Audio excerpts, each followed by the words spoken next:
السلام علیکم ساتھیوں، آپ سب کو ہمارے یوٹیوب چینل اردو زباں ہماری میں خوش آمدید۔ آج میں آپ لوگوں کے لیے مشرقی تصور تنقید، عربی تنقید کے حوالے سے کچھ اہم اور ممکنہ سوالات و جوابات لے کر حاضر ہوئی ہوں، جو NET, J R F, U P TET اور سی ٹیٹ دیگر مقابلہ جاتی امتحانات کی تیاری کے لیے بہت ہی مفید اور کارآمد ثابت ہوں گے۔ تو چلیے ویڈیو شروع کرتے ہیں۔ ہمارا پہلا سوال ہے، عربی زبان میں کس صدی ہجری سے شورا کے طبقات، انتخابات اور قدیم تصورات نقد کی تدوین کا کام منظم طور پر شروع ہو گیا تھا؟ جواب ہے، عربی زبان میں تیسری صدی عیسوی کے اوائل میں، تیسری صدی ہجری کے اوائل میں عربی شورا کے طبقات، انتخابات اور قدیم تصورات نقد کی تدوین کا کام منظم طور پر شروع ہو گیا تھا۔ یہ جو ہے تیسری صدی ہجری ہے، 13ویں نہیں۔ اگلا سوال ہے، عربی کا پہلا نقاد کون تھا؟ جواب ہے، عربی کا پہلا نقاد محمد بن سلام العجمی تھا۔ اگلا سوال ہے، محمد بن سلام کی تصنیف کا کیا نام ہے؟ جواب ہے، محمد بن سلام کی تصنیف کا نام طبقات الشورا ہے۔ اگلا سوال ہے، محمد بن سلام نے شاعری کو کیا قرار دیا ہے؟ جواب ہے، محمد بن سلام نے شاعری کو صنعت گری قرار دیا ہے۔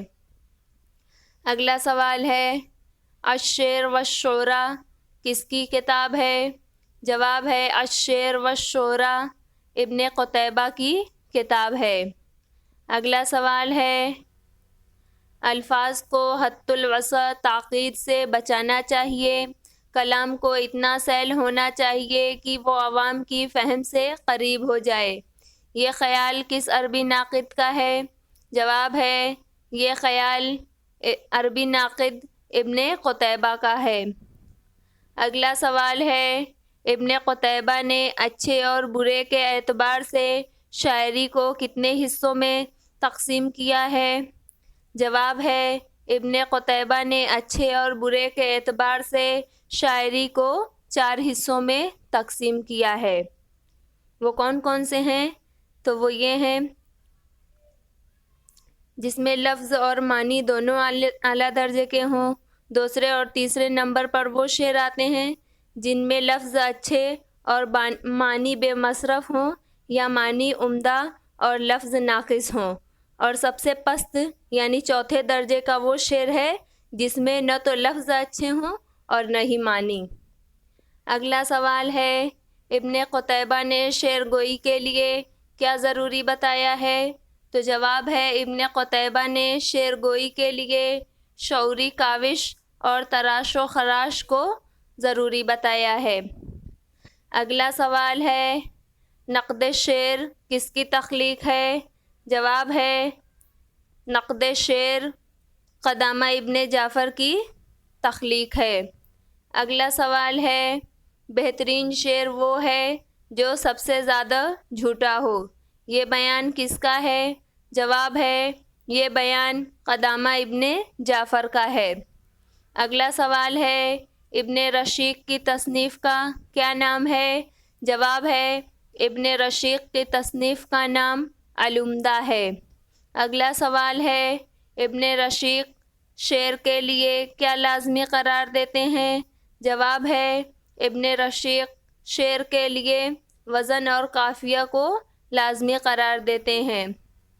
اگلا سوال ہے، ابن رشید کی رائے کے مطابق شعر کی عمارت کن 4 چیزوں سے اٹھتی ہے؟ تو جواب ہے، ابن رشید کی رائے کے مطابق شعر کی عمارت لفظ، معنی، وزن اور قافیہ، ان 4 چیزوں سے اٹھتی ہے۔ اگلا سوال ہے، ابن رشید نے اچھے شاعر کے لیے کیا ضروری بتایا ہے؟ جواب ہے، ابن رشید نے اچھے شاعر کے لیے یہ ضروری بتایا ہے کہ اسے بلند پایہ شعرا کا کلام یاد ہو۔ اگلا سوال ہے مقدمہ ابن خلدون کے خالق کا کیا نام ہے؟ جواب ہے مقدمہ ابن خلدون کے خالق کا نام ابن خلدون ہے۔ اگلا سوال ہے ابن خلدون کے مطابق معنی اور الفاظ کس کے مانند ہیں؟ جواب ہے ابن خلدون کے مطابق معنی پانی کے اور الفاظ پیالے کے مانند ہیں۔ اگلا سوال ہے عبد القاہر جرجانی کی تصانیف کا کیا نام ہے؟ جواب ہے عبد القاہر جرجانی کی تصانیف کا نام اسرار البلاغت اور دلائل الاعجاز ہے۔ اگلا سوال ہے شعری جمالیات کا دار و مدار معنی پر ہے، یہ خیال کس کا ہے؟ جواب ہے یہ خیال عبد القاہر جرجانی کا ہے۔ اگلا سوال ہے کس نے شاعری میں محض سچائی کو بانجھ حسینہ سے تشبیہ دیا ہے؟ جواب ہے عبد القاہر جرجانی نے شاعری میں محض سچائی کو بانجھ حسینہ سے تشبیہ دیا ہے۔ مزید نئی ویڈیوز دیکھنے کے لیے ہمارے چینل اردو زباں ہماری کو سبسکرائب کریں اور ویڈیوز کو لائک اور شیئر کرنا نہ بھولیں۔ بہت شکریہ۔